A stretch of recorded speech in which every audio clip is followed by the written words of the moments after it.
आज आप लोगों को लेसन 5 समांतर श्रेणी हम बताएंगे। ठीक है, तो समांतर श्रेणी में समांतर श्रेणी इसमें जो समांतर शब्द आ रहा है इसका मतलब हुआ समान अंतर। दो शब्दों से मिलकर बना है, समान और अंतर, दोनों को मिला के समांतर हो जाएगा। तो जैसा कि इसके नाम से स्पष्ट है, समांतर है ये। इसकी परिभाषा लिखिएगा पहले।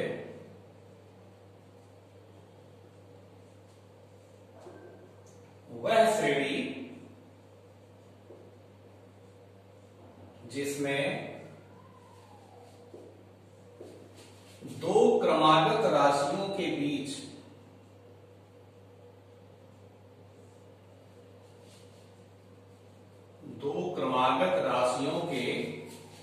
बीच समान अंतर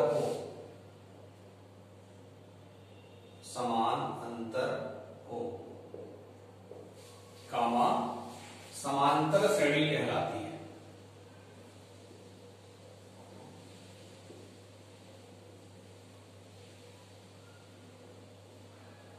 तो इसका एग्जाम्पल देखिए।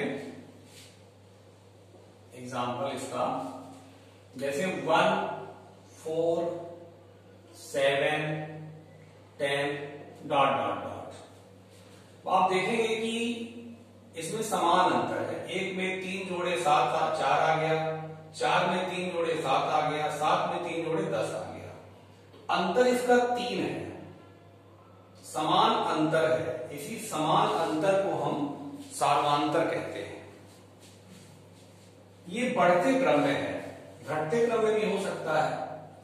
जैसे एक एग्जांपल और लीजिए, मान लीजिए 10, 5 है ना, 0, -5, -10 डॉट डॉट डॉट। देखिए घटते क्रम में 5 इसमें कम हो रहा है लगातार, देख रहे हैं।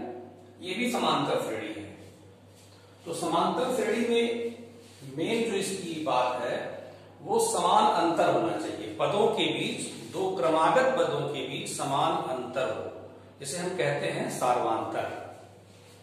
देखिए अब प्रथम पद को इसमें हम बोलते हैं A1। A1 कहिए, चाहे खाली A भी कह सकते हैं। A1 बराबर 1। ये क्या है? प्रथम पद। ठीक है। A2 बराबर 4, ये द्वितीय पद है। द्वितीय पद को A2 सिलेक्ट करते हैं। A3 कितना है? 7, तृतीय पद। A4 कितना है? 10, चतुर्थ पद। ऐसे आगे मिलते रहेंगे। आप देखेंगे इसमें A2 माइनस A1 अगर करिए आप, A2 माइनस A1 मतलब 4 माइनस 1, 4 माइनस 1 कितना आया? 3। फिर A3 माइनस A2 करिए, तीसरा पद माइनस दूसरा पद, 7 माइनस 4 बराबर 3। फिर चौथा पद माइनस तीसरा पद करिए, 10 माइनस 7 बराबर 3। देखिए आप पा रहे हैं कि अंतर समान है। इसे ही कहते हैं सार्वंतर। क्या कहते हैं? सार्वंतर। और उसका व्यक्त करने का अक्षर है D। D means difference. D means difference, common difference है ये। तो ये बात जान गए कि प्रथम पद को हम A कहें या A1 कहें। A भी कह सकते हैं आप, है ना। A भी कह सकते हैं या A1 कह सकते हैं। द्वितीय पद को A2 कहेंगे, तृतीय पद को A3, ऐसे ही कहेंगे। तो समांतर श्रेणी होने के लिए, समांतर श्रेणी होने के लिए आवश्यक है कि A2 minus A1, A3 minus A2, A4 minus A3, ये ऐसे निकालते जाए अंतर हम, वो समान आना चाहिए, तभी हम कहेंगे समांतर श्रेणी है। अगर ये समान नहीं आएगा तो समांतर श्रेणी नहीं है। यहां भी देखिए A1 कितना है? 10, A2 5, A3 0, A4 -5, A5 कितना है -10। अभी आप अंतर निकालिए, A2 A1 कितना आएगा 5 - 10 कितना आया -5। A3 A2 0 -5 -5। A4 A3 ठीक है -5 -0 बराबर -5। A5 A4 -10 फिर ये माइनस है और A4 कितना है -5, तो कितना हो जाएगा -10 और माइनस का गुणा +5 इक्वल टू -5। देखिए ये सार्वमांतर जो आया ये क्या आएगा समान। तो सार्वमांतर जो है जब समान होगा तो हम कहेंगे वो श्रेणी समांतर श्रेणी है। एक बात और ध्यान देने की है कि जब श्रेणी बढ़ते क्रम में होगी तो आपका सार्वमांतर धनात्मक आएगा, जब श्रेणी घटते क्रम में होगी तो सार्वमांतर ऋणात्मक आएगा। ठीक, एक बात और आपके दिमाग में आ रही होगी, क्यों आप A2 A1 किए, A1 A2 क्यों नहीं किए? देखिए A2 A1 जब करेंगे तभी तो सार्वमांतर धन आएगा, तभी तो पता चलेगा ये श्रेणी बढ़ते क्रम में है। बढ़ते क्रम की जो श्रेणी होगी उसका सार्वमांतर धनात्मक आना चाहिए। तो सार्वमांतर धनात्मक कब आएगा? जब A2 A1 करेंगे या A3 A2 करेंगे या A4 A3 करेंगे। ठीक है, तो सार्वमांतर का धन आना यह सूचित करता है कि श्रेणी जो है समांतर ये बढ़ते क्रम में है, और सार्वमांतर अगर ऋणात्मक आ रहा है तो श्रेणी घटते क्रम में है। तो समांतर श्रेणी की बात यह हो गई कि वह श्रेणी जिसमें दो क्रमागत राशियों के बीच समान अंतर हो, वो अंतर धनात्मक होगा अगर तो श्रेणी बढ़ते क्रम की है, अगर वो अंतर ऋणात्मक है तो श्रेणी घटते क्रम की है। ठीक है, तो ये आप नोट कर लीजिएगा, परिभाषा और एग्जाम्पल। तो इसमें दो चीजें आएगी, प्रथम पद को हम A से या A1 से व्यक्त करेंगे और सार्वमांतर को D से व्यक्त करेंगे। चलिए अब चैप्टर हम शुरू कर रहे हैं।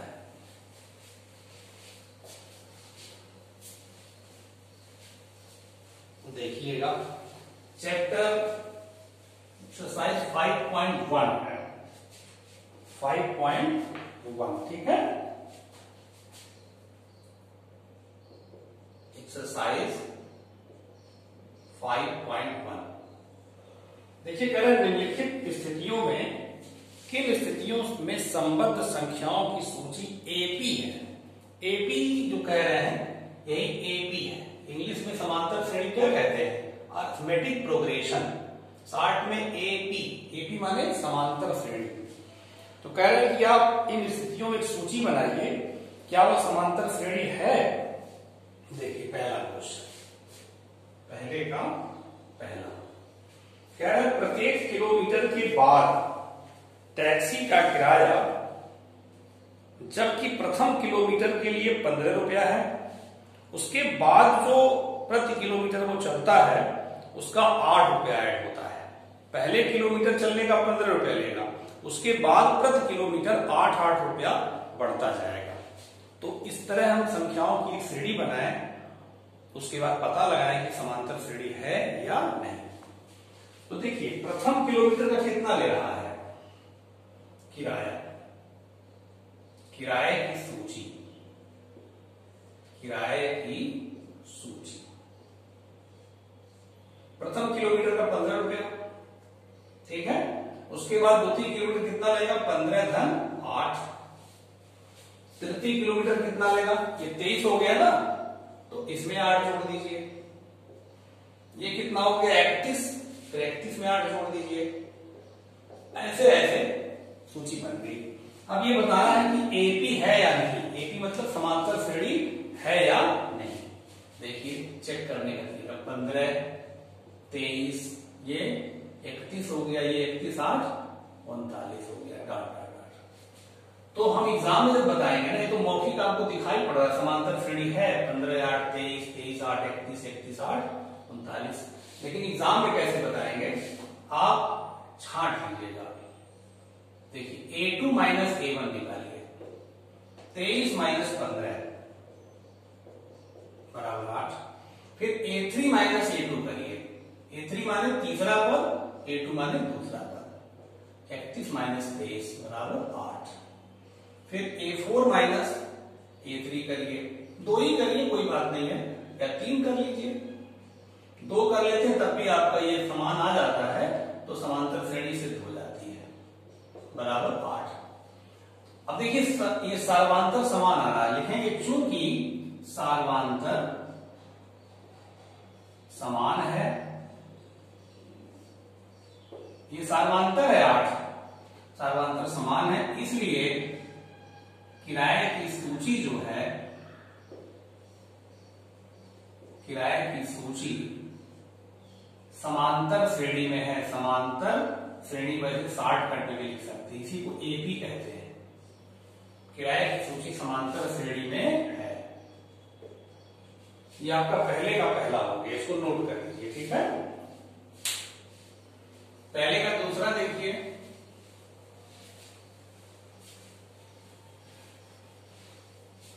पहले का दूसरा कह रहे हैं किसी बेलन में उपस्थित हवा की मात्रा, किसी बेलन में उपस्थित हवा की मात्रा जबकि वायु निकालने वाला पंप प्रत्येक बार बेलन की शेष हवा का 1/4 भाग बाहर निकाल देता है।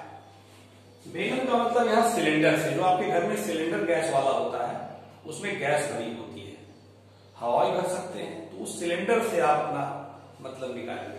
बेलन ये नहीं तो रोटी बेलने वाला, देखिए इंग्लिश में लिखा है सिलेंडर। तो सिलेंडर में उपस्थित हवा की मात्रा, मान लिया सिलेंडर में उपस्थित हवा की मात्रा, फिर कैसे लगाइएगा, हवा की मात्रा यक्स है, ठीक है। देखिए प्रारंभ में मात्रा यक्स है, तो A1 बराबर कितना हो गया, यक्स। प्रारंभ में हवा की मात्रा कितनी है, यक्स, तो प्रथम पद हो गया यक्स। उसके बाद जब एक बार पंप मारते हैं तो हवा जितनी है उसका 1/4 भाग बाहर निकल जाता है, तो A2 जो होगा वो यक्स में से x/4 ये बाहर निकल गया, इसमें से घटा देंगे, जो हवा थी जब पंप मारे तो उसी का 1/4 बाहर निकल गया, कितना बचा ऐसे आएगा, तो ये आपका हो गया 3x/4। अब जो तीसरा पद होगा, मतलब दूसरी बार जब पंप मारेंगे जो हवा बची है इसका 1/4 निकल जाएगा, मतलब हवा बची है आपके बेलन में 3x/4, अब कितना निकल गया, इसी का 1/4, 3x/4 का 1/4, ये घट जाएगा। तो निकालिए 3x/4 माइनस 3x बटे ये 4 चौका 16 हो जाएगा, है ना। तो 4 और 16 का एलसीएम 16, 4 चौका 4 3 12x माइनस 3x, कितना आ गया 12, जैसे 3 गया 9x/16, ये 3 हो गया। अब बस 3 पद आ गए, इसी से आपका काम बन सकता है कि हम पता करें कि समांतर श्रेणी है कि नहीं। समांतर श्रेणी पता करने के लिए आपको A2 माइनस A1 निकालना है। A2 कितना है 3x/4 और A1 कितना है x, घटाइए, तो ये आपका कितना 4 लघुत्तम हो गया, 3x minus 4x minus x/4 आ गया। A3 माइनस A2 करिए, A3 minus A2 9x/16 minus 3x/4, 16 LCM हो गया, 9x minus 12x minus 3x/16। अब देखिए ये अंतर इतना आया और ये अंतर इतना आया, दोनों समान नहीं है, तो आप देखेंगे चूंकि सार्वधातुक समान नहीं है इसलिए ये समांतर श्रेणी नहीं होगी। चूंकि सार्वमांतर समान नहीं है, इसलिए हवा की मात्रा से बनी श्रेणी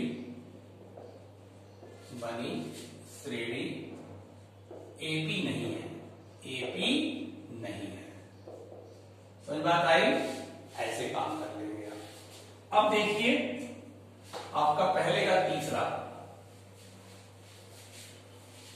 पहले का थर्ड कह रहे हैं कि प्रत्येक मीटर की खुदाई के बाद, खुदाई होती है किसी कुएं की, कोई कुआं खोदा जाता है, एक कुआं खोदने में आई लागत का श्रेणी बनाना है।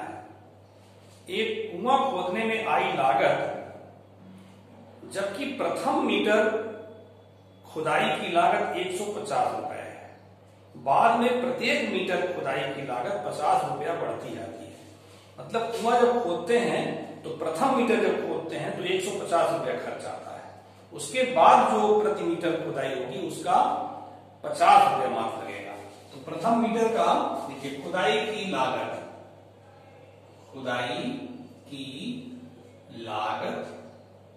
की सूची बनानी है, तो प्रथम मीटर में कितना खर्च आ रहा है? 150 रुपए। उसके बाद जो है देखिएगा 50 रुपया बढ़ता जा रहा है, 150 में 50 बढ़ गया, ठीक है। फिर 150 में ये 200 हो गया ना, 200 में 50 जुड़ गया, ये 250 हो गया, 250 में 50 जोड़ दीजिए, है ना। 150, 200, 250, ये 300। देखिए इसका मतलब ये होगा कि अगर कोई कुआं 1 मीटर खुदवाए तो उसको 150 रुपया खर्च करना पड़ेगा। अगर कोई कुआं 2 मीटर खुदवाए तो उसको 200 रुपया खर्च करना पड़ेगा, है कि नहीं। कोई कुआं 3 मीटर तक खुदवाए तो प्रथम का 150 लगा था और फिर 50 और 250 रुपया लगेगा। अगर कुआं कोई 4 मीटर तक खुदवाता है तो उसको 300 रुपये देना पड़ेगा। तो ये एक श्रेणी बन गई। ऐसे ऐसे वो अगर 100 मीटर भी खुदवाए तो ऐसे बढ़ाते चले जाएंगे। अगला कैसे होगा? 300 में आप 50 फिर जोड़ दीजिएगा, फिर आएगा 350, 350 फिर 50 जोड़ दीजिए। तो ऐसे श्रेणी बन गई। इसमें देखिए आपका प्रथम पद कितना है? 150। फिर द्वितीय पद कितना है? 200। तृतीय पद कितना है? 250। चतुर्थ पद कितना है? 300।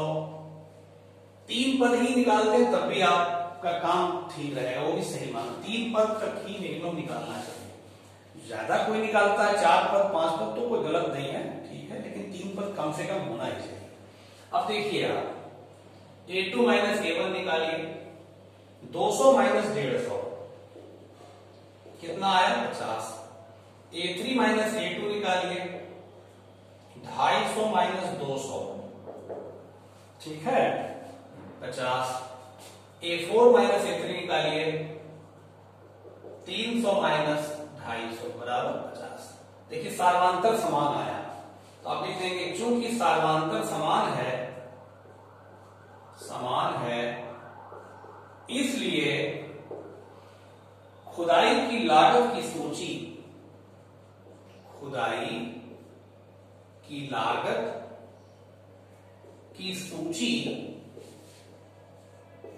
एपी में है, माने समांतर श्रेणी में है, ठीक। अब आप आइए पहले का चौथा देखिए, फर्स्ट का फोर्थ ये कह रहे हैं खाते में प्रत्येक वर्ष का मिश्रधन समझते हैं, मूलधन धन ब्याज, उसको मिश्रधन कहते हैं।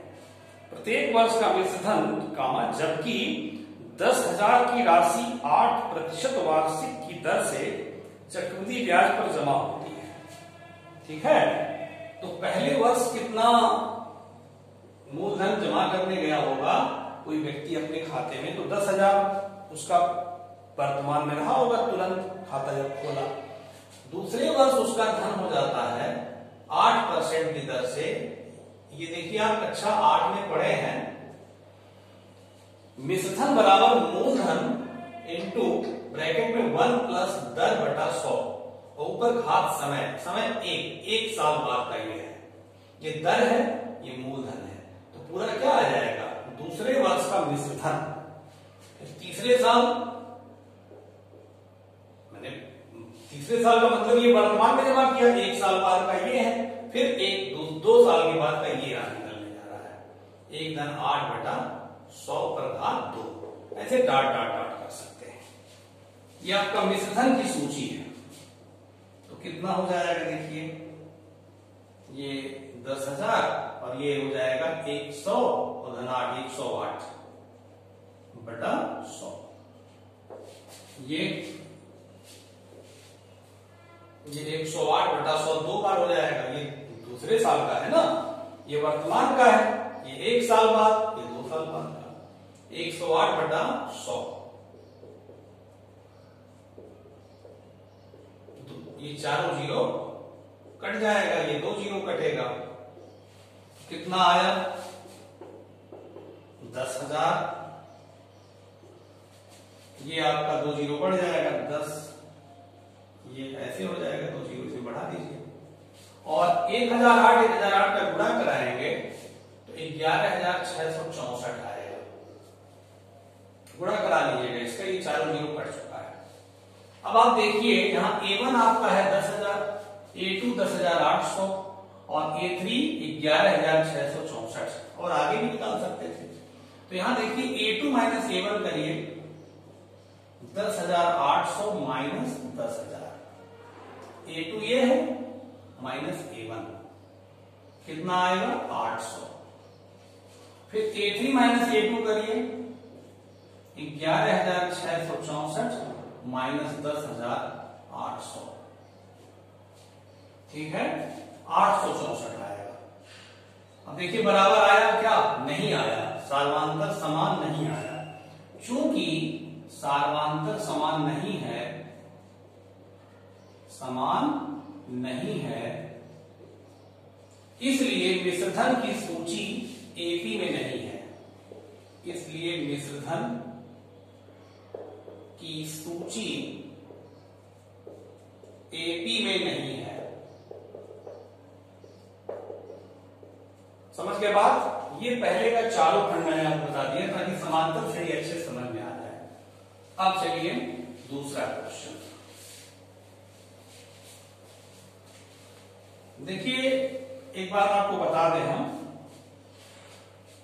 कि जैसे आपसे कोई कहे कि प्रथम पद है 5 और अंतर है, डिफरेंस है 4। कोई आपसे कहे कि प्रथम पद 5 है और अंतर 4 है, श्रेणी बनाइए। तो कैसे बनाएंगे, पहला पद 5 है, फिर इसी में पहले पद में 4 जोड़ दीजिए, 5 4 9 हो गया, फिर 9 में 4 जोड़ दीजिए, 9 4 13 हो गया, 13 में 4 जोड़ दीजिए, 17 हो गया, 17 में 4 जोड़ दीजिए। ऐसे श्रेणी बनती जाती है। मतलब क्या होगा कि कोई अगला पद लिखना है तो पिछले पद में आप सार्वंतर जोड़ लेंगे। देखिए 5 में 4 जोड़ दिए।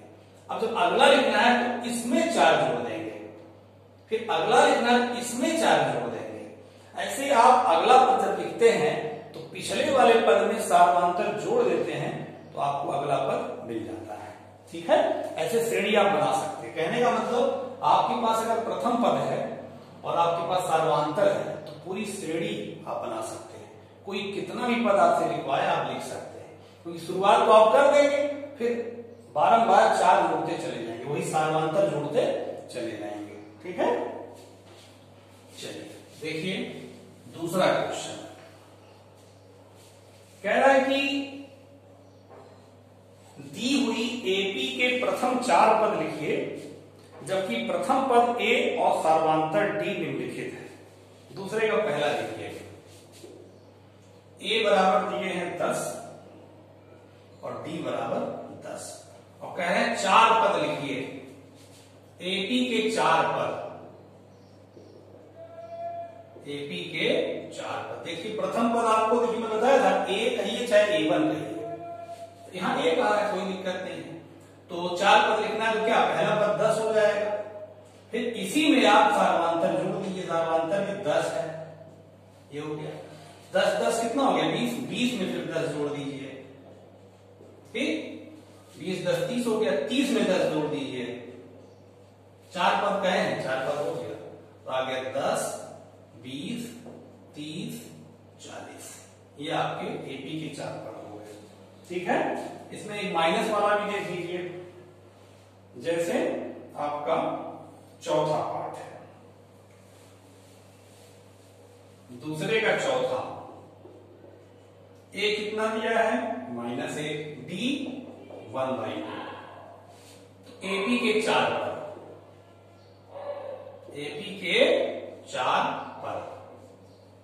चलिए -1 है, -1 धन 1/2, ये कितना हो गया -1/2 हो गया, ये मिलाकर फिर इसमें 1/2 जोड़ दीजिए, ये कितना हो गया 0, फिर इसमें 1/2 जोड़ दीजिए, कितना आ गया -1, ये आ गया -1/2, ये आ गया 0, ये आ गया 1/2, आंसर हो गया। ठीक है, इसी प्रकार से आप दूसरे का बाकी खंड लगा लेंगे और आपका ये देखिए 2 सवाल तक आज मैं बता रहा हूं, इसके बाद आगे क्वेश्चन नेक्स्ट वीडियो मिलेंगे। ठीक है।